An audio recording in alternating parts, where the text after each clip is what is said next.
September 11th, 2001 forever changed the way America looked at terrorism. For the first time, the USA realized it too was vulnerable to attacks from extremists. The destruction led to a war on terror that stretched across the globe. 14 years later, the fight continues in foreign lands and increasingly here at home.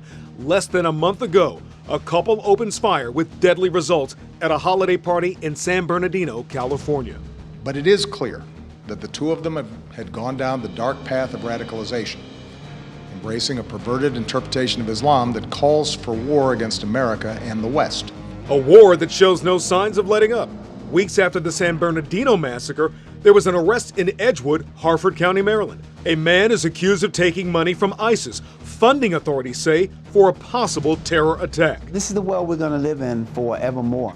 And less than a week later, a raid in Harrisburg, Pennsylvania. The United States becomes the latest front on the war on terror. Law enforcement across the country has made this a priority. But law enforcement alone, without the help of citizens, is never going to win the fight. So what must law enforcement and you know to stay safe? Our panel of experts includes Lieutenant Colonel Anthony Schaefer, Senior Fellow for the London Center for Policy Research and the Center for Advanced Defense Studies; Abdul Latif Bennett, Outreach Director for Baltimore's Ahmadiyya Muslim Community; Dr. Tyrone Powers, former FBI agent and Director of the Homeland Security and Criminal Justice Institute at Anne Arundel Community College; and Raheel Raza, a journalist and president for the Council for Muslims Facing Tomorrow. A Your Voice, Your Future Town Hall, Terrorism at Home. Good evening. Good evening, I'm Kai Jackson. We want to welcome to this town hall, Your Voice, Your Future. We want to say welcome to all of our stations across the country. I'm Kai Jackson. Our panel of experts are here and they're ready to tackle the difficult topic of terrorism, and it is a very broad topic indeed. We're going to jump right into it. First, I'd like to remind you that you too can participate in this Your Voice, Your Future Town Hall. You can post your comments to Facebook on our Facebook page, which is facebook.com/Fox Baltimore, and you can also send us a tweet if you choose to do that as well. Participating through Twitter by using the hashtag Your Voice, Your Future. We'll be examining your comments, and we'll try to present those comments live to our panel of experts tonight as we continue our discussion. We'll share some of your thoughts, not all of them, because again, we have a lot to talk about tonight, but as many as we possibly can. Again, I want to thank all of our guests. We mentioned their names in our introductory package. I'm going to start here on the outside with Dr. Tyrone Powers. And Dr. Powers, would you give us your assessment of where the United States stands in your opinion, in terms of protecting the homeland against terrorism? Well, I think it's an evolutionary process, and I think we're in a good place and a better place than we were obviously on September 11th, 2001. We've learned a lot, not only in terms of internationally, but nationally. And while you cannot protect yourself completely from terrorism or these acts or even mass shootings, and in an open society, I think we've become much better at it. The intelligence communities are better equipped and they have a lot more information. And I think techniques are being put in place to make sure that that knowledge gets down to local government, local police departments, and the citizens in order to make us safer. Interesting. Raheel Raza, thank you so much for being here. Raheel Raza, Mr. Raza is a Canadian and has a great deal of expertise. Would you explain to our viewers where your expertise in particular lies? Well, I've been involved in speaking out against radicalization and radical Islamist extremism. And I, unlike your president, am happy to articulate the terminology in a way that places it where it should be. Now, I know you said that you seem to have succeeded. In my understanding of what I see of the United States post 9/11, I don't think that the United States has, that the so-called war against terror has worked, because terrorism is on the rise. Terrorists and extremists have increased in number, and so have the attacks, because it is an ideology that needs to be targeted. This is not a war of weapons. This is a war of ideas. And when you have a country where people can't articulate the problem, we say you have to name it, you have to claim it, and then you have to shame it. So we have to be able to first narrow down the problem like a virus and then find the solution for it. And I feel that much of the leadership is not able to articulate the problem without sort of going off the edge. So between the two extremes of saying there is no problem and saying that you need to ban all Muslims, like certain people have said, there is a balanced path. And that is to name the problem and find solutions. And that is what we have been doing for the last 2 decades. Interesting. Okay, I'm not sure that I'm familiar with anyone who's saying there isn't a problem. I think when you see massacres that occur in San Bernardino, California, I think it's evident to me, from as a journalist, from the perspective of there clearly is a problem. I think it's defining that problem and perhaps looking and examining the idea that it's not one set problem. We're also joined, Ms. Raza, and panelists, by Congressman Andy Harris of Maryland, who joins us in our other studio. Congressman Harris, are you there? Yes, I am, Kai. Would you thank you so much for being here tonight. We know Congressman Harris, we want to point out to our viewers, is on a limited schedule, so he's not able to stay with us through our entire discussion. But for the time you're here, Ms. Raza seems to think the administration has not necessarily focused resources in the proper manner to address terrorism domestically. What's your assessment, Congressman Harris? Well, I'll tell you, I think most Americans are realizing that it's not a matter of if, it's a matter of when. And I think that we're going to have to do a lot of things differently over the next few years, taking into account that this is going to be a long, drawn-out battle, a long, drawn-out war of terrorism, and it's going to be fought very differently from previous wars we've fought. All right. And what can you tell us is being done from a congressional standpoint? You know, the president has certain powers, but from a congressional standpoint, what do you believe Congress needs to do, again, to assure the American public that at the very minimum, authorities are working at both the federal and state level to keep Americans safe? Well, I think there are two things. One is, what are we going to do overseas? And I think there's a growing feeling in Congress that we're going to have to declare war on ISIS. They've declared a caliphate, they've declared a nation state, they've declared war on the Western world, and we probably need to declare war. And there is a military aspect. I'm going to say there has to be a military aspect because we're being fought militarily with some regard. And then we're going to have to see how we avoid and detect before these terrorist acts occur in the United States. And we're going to have a very serious discussion, and we have to, you're seeing it in the presidential race, about how we seek the data that we need to collect in order to avoid terrorist attacks here at home. Congressman Harris, thank you very much. Please stand by. I'm going to try and get you in for at least one more question before you have to leave our discussion. We do appreciate it. You all were not able to hear what Congressman Harris said, but I'm going to relay some of that information for you. He said he believes that ISIS has declared a caliphate. He believes that the United States needs to in turn declare war on ISIS because of these radical attacks that have happened, not just in the United States, but across the country. Again, our focus tonight is what's happening here domestically. Right. Lieutenant Colonel Schaefer, I want to bring you into the discussion because we're talking about terrorism, and I want to make sure we're clear. First of all, terrorists aren't necessarily all operating in conjunction with each other. And do we need to keep in mind that terrorism isn't simply one thing? No, it's a larger war of ideals. I agree completely with you. I deal with a number of folks within the intelligence community, within the Pentagon, which have come to the conclusion that we have to deal with this larger war of ideas head on. Until you defeat the idea, you cannot defeat in kind the actual elements which then adopt that idea.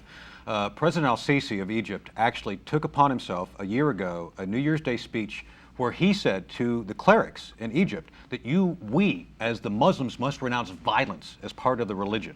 I thought that was very bold, and ever since then he's under constant death threat. So we have to find allies like him who can speak at the level of the threat. At the same time, then we have to have two other elements. The war of military action.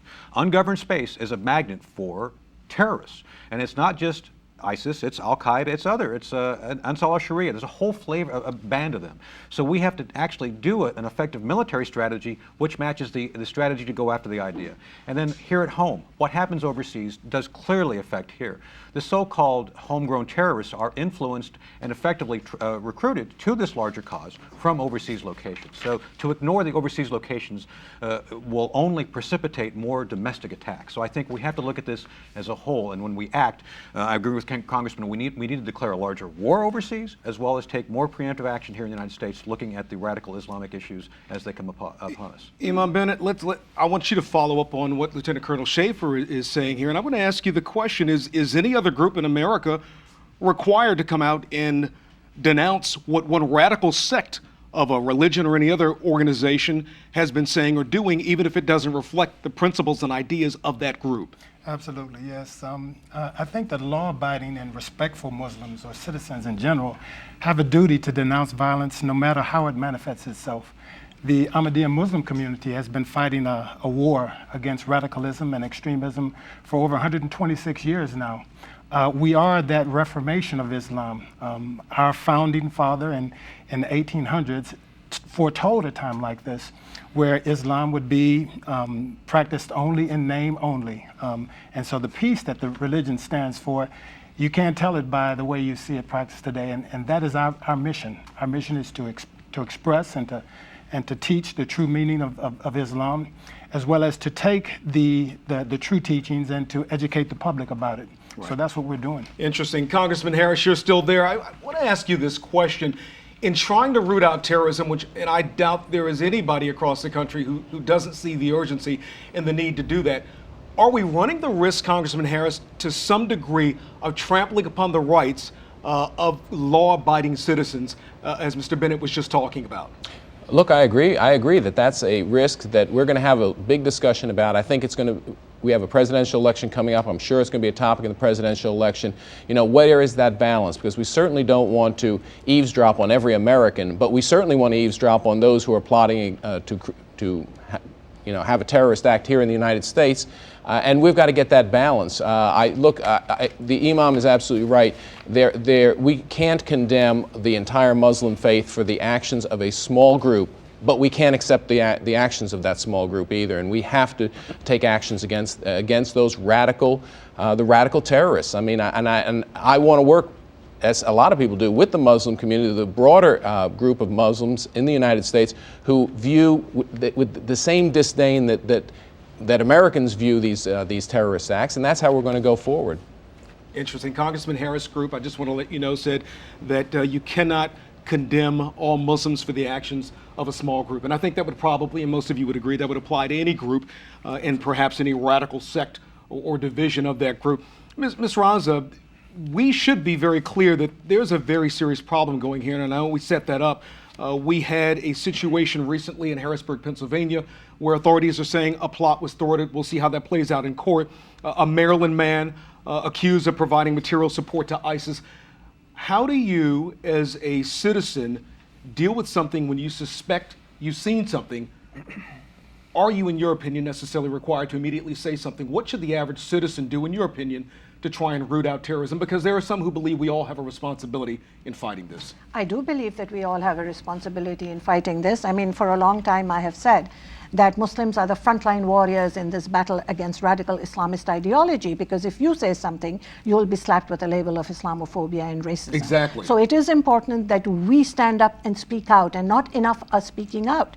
The numbers of radicalized Islamists are growing by the day. Our young people are being sucked into this ideology to go and fight overseas. So when you said that you have to look at this overseas, but within our own nation as well, where are the messages of hate coming from? Who are the people who are targeting our youth and brainwashing them and teaching them hate? So yes, I believe it is the ethical and moral responsibility of every citizen to stand up and speak out, because while we, as I said, are the frontline people, we need the support of everyone, because in the end, what we're talking about is the safety and security of this land that we call home. Okay. I want to go back. Thank you, Ms. Ross. I want to go back to Congressman Harris for one last question, panel, before he goes. Congressman Harris, if we look at what's happened recently in America, particularly in what happened in San Bernardino, California, there has been a greater call for some type, and also what happened in Colorado, there has been a greater call for some type of gun control.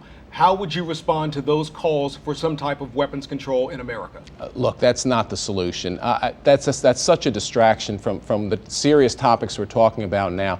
The fact of the matter is that terrorists will always be able to get guns. The only people you restrict with gun control are law-abiding citizens, and that should be just clear as day to anybody who thinks about this issue. So I've got to tell you, that's not the solution. That's a pure distraction. Yeah, Congressman Harris, just quickly before you go, the president complained, though, that not allowing somebody on a no-fly list, but then allowing them to get a weapon simply didn't make sense. Your opinion of that? I've got to tell you, my son was on that no-fly list, and I don't think he's a terrorist. So I don't think that's a solution. Okay. All right. Thank you, Congressman Andy Harris, for the time you spent here. We asked him, of course, about weapons. Congressman Harris doesn't feel that that is going to be a long-term solution. He feels that terrorists are always going to be able to get guns. Dr. Powers, as you look at this, are we putting Americans in a position of not being overly vigilant, but being, again, perhaps having a phobia towards people who don't look like them? Well, it can get to that based on some of the comments that are made and that should not be made, because we really have to understand the technology and the techniques of these particular groups that would commit terrorism. They're not only radicalizing people, you have to understand they have become so sophisticated in their techniques that they're finding people who are depressed, that need a cause to die for, to live for, and they're convincing them to become a part of this, not so much because the people even understand what Islam is, but just so that they can create a legacy of death as they leave, a purpose and a passion. And so we've got to clearly understand the psychology of terrorism, that it's not just about radicalizing individuals. They learned our social networking thing so well. They know people go on social networking to find husbands, to find wives, to find mates. They know that pedophiles go on there, and they know that these people are successful in recruiting people. So what they've done is learn from that and put this technique in place. And so they have a broad attack, psychological attack on getting individuals in. And it's not just individuals that are radicalized that will carry out these acts for them. So while we're focusing on radical Islam or radicalizing individuals to become part of this particular process, they will take anyone. Al-Qaeda stands for the base, which means we're at the foundation and everyone can go out and take on these actions and we will claim them as part of ours. And so our strategy to counter this has to take that into consideration. We have to understand all the techniques, not just the radicalization, but the technique of getting someone to participate in violence who never thought about it before, about offering them fame and making them infamous. Raheel Raza? I would absolutely pick up on what Aaron is saying, that this is really true. And this comes back again to the idea of the ideology. Now, what we have to be cognizant of is something very important, is that ISIS, Al-Qaeda, Al-Nusra, all these terrorist groups have declared war on the West. It's not me saying it. They have said very clearly, the West is evil. We will attack the West in any which way we can, and we will use whoever we can. We will use men, women, children.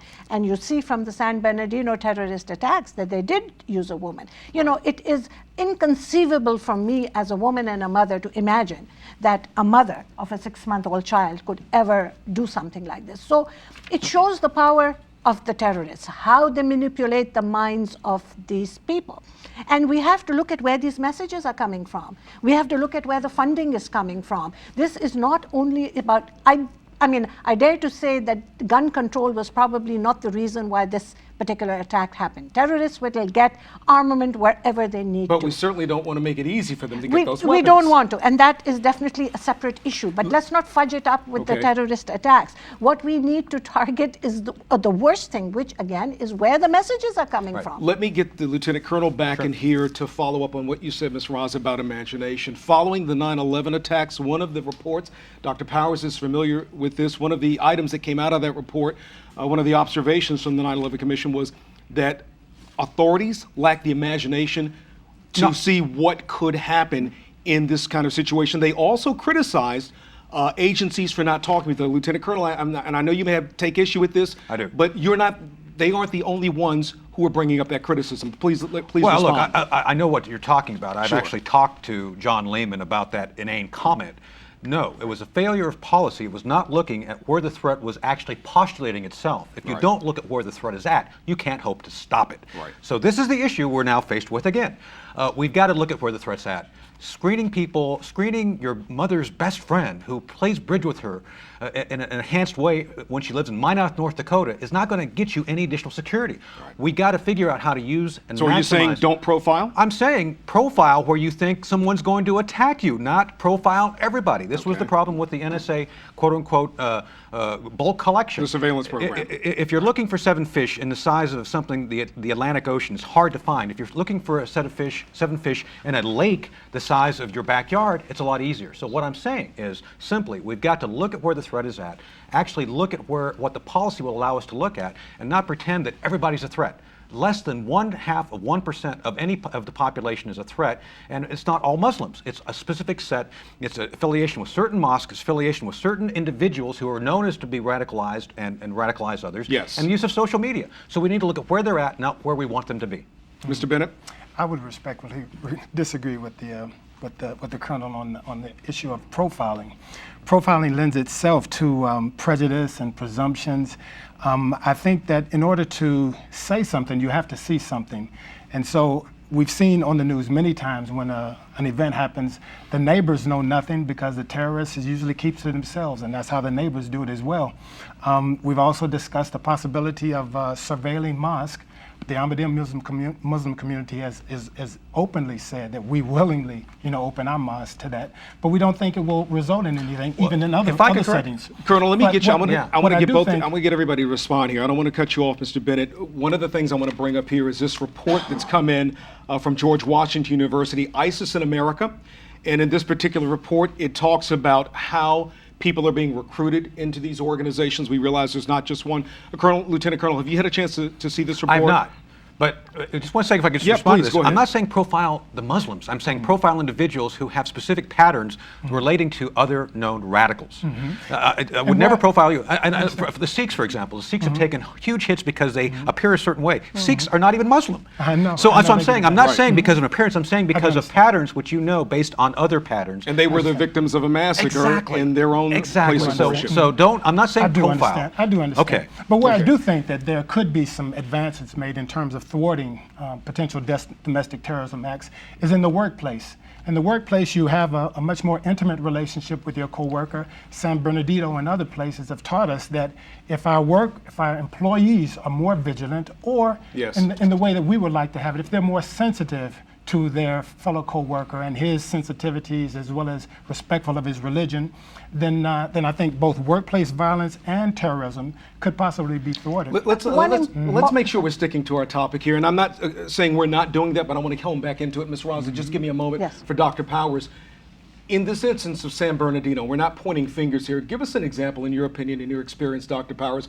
What might be signs that a person would see in which they might want to say, you know what, I need to contact someone, a supervisor, someone in law enforcement? Well, it would depend. And let me just say this, the terrorists, and I think we cannot associate the deed with the intelligence of the terrorists. They understand what we're looking for, and that's why profiling is not effective, because whatever you profile, they're going to do the exact opposite. We had situations where we had people, the Irish Republican Army, in Colombia, South America, working with the drug dealers in a marriage of convenience because they could get through places that other people couldn't get through because they did not fit a particular profile of the people who are being radicalized. So we have to constantly understand that whatever technique that we're putting in place, they're going to counter that. If we profile, they're going to send someone who doesn't fit the profile. So how even do you even the Munich Olympics, the person that got the groundwork to tell you where the Israeli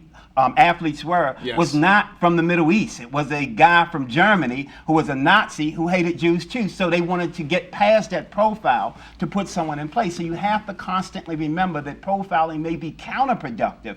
So what you do is you do have security measures that say, everyone that come through, whether they're Sikhs or whether they're an old lady, we're going to check, because what you want the terrorists to believe is that no one gets a pass. There's no specific person that we're looking for in anyone. We're checking everyone. And psychologically, them seeing that and hearing that, they will come to understand that here is a country that is setting up a security apparatus that doesn't give anyone a pass and doesn't really profile anyone, so we have no chance of defeating that. It's psychological. Terrorism is psychological, counterterrorism have to be psychological. In terms of recognizing what could be going on, it's a difficult situation. Here in San Bernardino, you had people who had the co-workers had given them a baby shower. It's a difficult proposition for the average citizen who we tell don't live in fear every single day to be checking people out every single day to see if some particular behavior doesn't fit right. But what I would say is that there are some behaviors that we specifically identified, what people purchase, who's visiting, so on and so forth, that you can let law enforcement know. But then at that particular point, it's not in an accusatory vein. Then the law enforcement agency, the policing agencies, have to be really good at deciding whether this is something that we should put a whole lot of resources into or not. And their judgment may be wrong. But in an open society, we can't specifically investigate every individual. Ms. Rosa, do you agree with Dr. Powers that profiling profiling simply doesn't work, and you need to make the terrorists believe that everyone is going to be looked at so they don't get a pass to get through security checkpoints. What Dr. Powers has touched on is a very important point, and that is a point that very often Westerners don't understand, that these people, the terrorists, are extremely intelligent. They know much more about what's happening here. They have their finger on the pulse and they can push the right buttons when necessary. But there are some things we can do on the ground here as well. Let's not forget that terrorism needs funding. It needs a lot of funding. So when there is radicalization taking place here, homegrown, somebody is funding that project. We need to check and see where the money. Follow the money. We've done this in Canada. Trust me, and we got the charitable status of some very subversive organizations. And is Canada removed. successful in thwarting terrorist acts? And if so, why do they seem to be perhaps more successful than other places? Well, let me tell you that our previous Prime Minister, Stephen Harper, was the only Western leader who stood up and said that Islamist radical ideology is a threat to global citizenship. And he articulated it, and he got a lot of criticism for that. But we were very proud because we were able to work with him. He had our ear. He was, we had roundtables. We sat and discussed, and he brought Muslims to the table. Ms. Raz, are you a Muslim? Yes, I am. And that statement is not offensive to you? No. It's not. Why not? When you're telling the truth, why should it be offensive? But wouldn't any other kind of radicalization be a threat to any place else in Today, America? we are not talking about any other kind of radicalization. Today, we are talking about Islamist radical ideology. It's all over the world. Why should we divert or deflect the attention to other kinds of radicalization? Okay, let me stop you right there. Are we running the risk? We're having a great deal of focus on this, and Mr. Bennett might have a thought to jump in on this too. There's a hyper focus on this, and not that there shouldn't be. Are we running the risk again of lacking the imagination of thinking of others who might have an agenda and attack this country or other countries as well? Let me hit this couple points. First off, the screening of everybody works. It's the theater they've served. It creates a false perception of security. I know Agent Storm, Morton Storm, who was a Norwegian who was recruited to work for Al-Qaeda. We screen for those people. That's what we've learned over the past 15, 20 years. So when I talk about profiling, it's not looking for individuals who have a certain skin type. It's a certain pattern. It's a whole range of things. If you're screening everybody, you're screening no one. It creates a false sense of so what I'm saying is, when you look at the larger issue, you've got to look deeper at who's doing what within the context. To defeat a network, you must penetrate the network. To get into it, you must understand how the network functions and go about taking it apart piece by piece by piece. You do it through good intelligence, and you do it through the counter-psychological, counter-messaging, which is necessary, which we're not doing yet, to actually give those who are susceptible to being recruited an alternative to the message. And that's something we have not done well yet. We are presenting Yes. that, actually. We have a Muslim reform group, and we are presenting the Very good. alternate Excellent. narrative, because we need to take back the narrative from the Absolutely. terrorists. This is our narrative. And what is the belief about profiling? The brief about profiling is that we live in harsh times. Sometimes it's necessary and it needs to be done.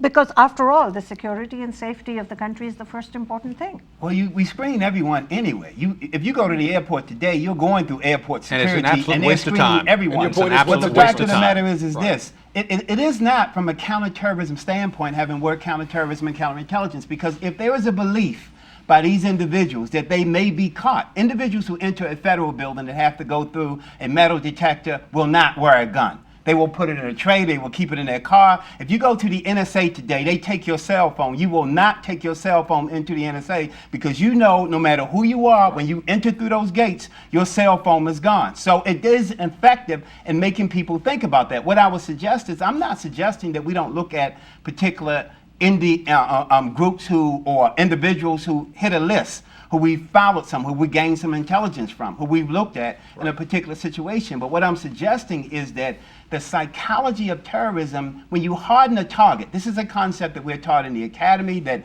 every agent is taught, that every CIA agent is taught. When you harden a target, you're not just hardening that target physically, you're saying to the individual who would try to penetrate that target that this target is not penetratable by anyone.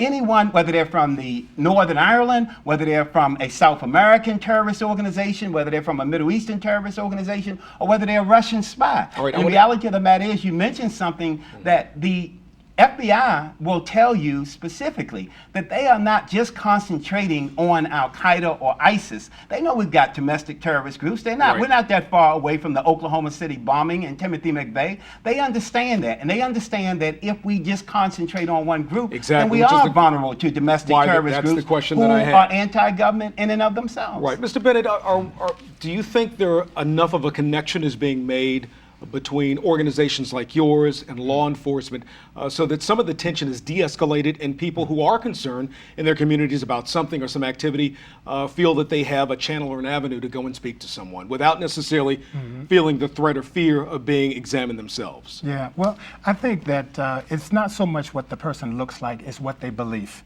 It is the beliefs that the Ahmadiyya Muslim community is attacking. We're doing what's called a peace offensive.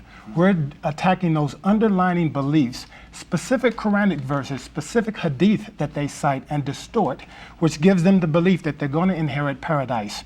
An FBI person or a military person would also agree that you have to know the person that you're fighting against. And we believe that if you understand that which motivates them, which inspires them, and you can undermine that, you can take that away from him. You take away the morale of the troops that are willing to die. You take out bridges that are bridges between belief and actions. You go around flanks that are based upon hatred, and you show the true teachings. So the Ahmadiyya Muslim community, what we have on our side is that we have the true teachings, and we have also the power of prayer. You can't poo-poo the power of prayer in this thing, because we believe that prayer is both the first option as well as the nuclear option in a war on terror. And I want to get Ms. Raza back in here. As we look at this, one of the things you were talking about was how people come to this. We're dealing with a situation where people around the world are impoverished. We're also dealing with situations where people have political agendas. And then you also talked about the issue of funding, because none of these organizations can exist without funding, and significant funding at that. But particularly where people are impoverished or concerned, do you think the United States in particular, if not other countries like Canada, are doing enough to supply opportunities to those who are in need? Because this is a real issue, and if we're only attacking this from a law enforcement standpoint, it would seem that the number of people taking the place of terrorists who've been stopped are simply going to continue. Well, let me remind you that many of the recent terrorists were not impoverished. They were very wealthy, they were very well educated. So sometimes the conversation about poverty and lack of education becomes a deflection from the real issue. We have to keep coming back to the ideology. We've all talked about it. It's a mindset, and that mindset can be of a poor person, yes. People who are impoverished are much more susceptible to this. They're much more easily manipulated. They'll sell their souls for 3 meals a day. But this does not stop educated, wealthy people from also entering into this. And we've seen it in the United States. We've seen it in Europe as well. We've seen it in France, yes. And again, we have to target the ideology, and we must remember that someone is teaching them that hate. Because you can only hurt someone, another person, if you are taught hate. It's about the us and them. So we have to find out what institutions are teaching that hate. If some mosques are giving sermons that are bordering on hate, we have to find out, and we have to stop that. And this is where the Muslim community has to be front and center. They need to get off the shelf, the silent majority. They need to stand up and take onus of the problem. Okay, I'm going to stop all of us right there. We're going to take another look right now at a little deeper issue of this situation. Our correspondent John Rydell is talking with an official about, again, fighting terrorism domestically. Let's watch John Rydell's package. The world is a dangerous place now. We've had terrorist attacks in Paris and in other European cities. And now terrorists are among us now in Harrisburg, Pennsylvania, in Edgewood, Maryland. Is this on your radar? Absolutely. It's always on the radar. You know, back in 2002, the Metropolitan Transportation Authority came up with, if you see something, say something. I can tell you Marylanders are seeing stuff, and they are saying things. The stuff that occurs on a daily basis, we're asking people to report it. And I can tell you, if the police departments or the investigative authorities are given a tip or given information, they act on it. So not only are people seeing stuff and saying something, the police officers are doing something. They'll run down any lead. They'll run down all information until they exhaust it, or it means nothing. And the thing that everybody has to understand, we're talking about suspicious activity. We're talking about what's out of the ordinary. Who's watching me? Who looks out of place? It doesn't have anything to do with race or gender, or ethnicity, or religious affiliation. It's who's there to harm our neighborhoods or who's there to do something nefarious. How about security at BWI Thurgood Marshall Airport? How has security changed at the airport? I think security has definitely changed. Anybody that's traveled lately realizes a lot of the actions that we go through, a lot of what we're enduring, the screening efforts, they've all been enhanced. You know, you have to understand while society is becoming more and more exposed to what's going on, whether in San Bernardino or in Paris, law enforcement has been dealing with it, like I said, since September of 2001. It's called increased vigilance. You know, we all have to be aware of what's going on around us. We can't be naive and think that somebody might be here and up to no good. It's the price that we pay for liberty. You know, our job is to protect and serve, but we have to do that while we're not trouncing on any civil liberties in doing it. As we begin a new year, do you have a message for citizens as they go about their business or just their lives? You don't want to discourage people from going to a concert or a stadium or whatever. I mean, should people be nervous, or I mean, how should they approach it? And not to sound cliche, we're asking for vigilance. When somebody says, "What is Maryland doing?" I can say, "Oh, we're paying more attention." I guess the only thing that I would ask any citizen or anyone in general, I ask my family, is just to pay attention to what's going on around you. It's called situational awareness. Police officers use it all the time. They're always looking around the room. They're looking to pick out what doesn't look right, who doesn't fit in. You know, why is that man or woman wearing a trench coat and it's 90 degrees out?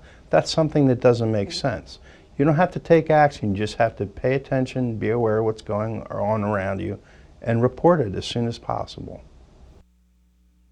We want to thank John Rydell for sitting down with Pete Landon, Maryland's new Director of Homeland Security. Lieutenant Colonel Schaefer, one of the things we know is that local law enforcement always tends to be on the very front lines of fighting these kinds of battles. We know there are battles fought overseas by our military personnel, and that's appreciated, but when it comes to each state, the military's not there. It's your local police officer, sheriff's department, that type of thing. In your estimation, are federal authorities cooperating and sharing information with local authorities that will help them fight the battle of terrorism? This is an excellent question, and the answer is yes and no. I did a ride-along with a major metropolitan police department on this very issue about 2 weeks ago, and I talked to them directly, and the answer is it's a mixed bag. When you have a classified system of intelligence like in the federal government, it's very difficult to actually give that information down to law enforcement who do not necessarily have security clearances. During the 90s, during the counter-drug issue, we did something called tear line, where we basically would separate the source, like NSA, from the information and just say, these are the facts, you know, there's a drug deal going down in the corner of walk and don't walk, go do something. That is now the solution of preferred. Basically, get the information that's actionable down to the people who need it. And this is something we're working on right now across the board to include, you might laugh at this, loose nuclear weapons. There's a big concern about terrorists eventually getting their hands on something regarding a nuke and bringing it to the continent. A dirty bomb, perhaps? A dirty bomb even. So the idea here is that, you know, your intelligence community, if they're doing their job, is going to get the information first. Right. What do you do? And that's a critical issue, and that's something that a lot of folks are working, and I think it's working better now than ever. It could be improved on. There's still some work that needs to be done. There's still some work that needs to be done, yes. Yeah, Mr. Bennett, are you satisfied that the United States, again, and I want to follow up on what Colonel Schaefer just said, that the United States is doing all it can on a national level, a federal level, to provide local authorities with information they need to fight terrorism? It seems so. It seems so from our vantage point. We think, however, that the onus is on the individual. As we've described, the duty is on the Muslims to take this fight. We in the United States, we make up some 70 chapters, and while we're not the largest community, because we're organized and because we have one leader that guides us in all of our countries, 207 countries, and we're in the tens of millions, the Ahmadiyya Muslim community is probably one of the most dynamic and potent forces within the fold of Islam. When you say potent, what do you mean? I mean that we're taking an offensive, we're taking a stance that is based upon the true teachings of Islam, and it is generational. I know third and fourth generation people whose fathers have been killed by radicals, and they have taken up this battle. It's not something new for us. The United States has entered into a fray that we've been waging for over 126 years. Yeah, I want you to comment, but I want you to comment on this first, Ms. Ross, if you don't mind. Carly Fiorina apparently tweeted out on social media that we need to be using social media to find jihadists. Sounds like a good idea, but should we assume that national authorities are already using social media to find and the radical people, are they not? Yes, and the jihadists know social media very well. Well, they've been very successful at recruiting people using social media. Absolutely. So if social media had ever been the solution, we wouldn't have had the San Bernardino terrorists. Again, I don't know how, I have to keep on coming back to targeting the funding, targeting the ideology, finding the locations where this message is being given. And in response to what Mr. Bennett said, yes, I know the Ahmadiyya community in Canada very well, one of the largest outside of Pakistan there. A community that has been persecuted, so they understand this. But at the same time, sadly, considered to be a fringe Muslim community by the mainstream Sunnis. You have to understand and accept that Sunnis are the largest majority of Muslims. Right. And they are the ones among which the terrorism is Wahhabism. And you see, we have to talk about where it's coming from. Saudi Arabia, on the backs of billions of petrodollars, has exported this ideology of Wahhabism, Salafism, which is this dogmatic ideology that has seeped its way into the minds of Muslims and into major institutions Saudi and Arabia is organizations. supposed to be an ally of the United States, but that doesn't sound like the talk of an ally. Well, let's remember, or the mentality of an ally. Well, no, you are held hostage by the oil. I'm sorry, but nobody says boo to Saudi Arabia. Go back to 9/11. Where were most of those hijackers from? That's what makes these relationships more complex than we could get out in an hour, because there are relationships that we need with Saudi Arabia, even as we are fighting this war on terrorism.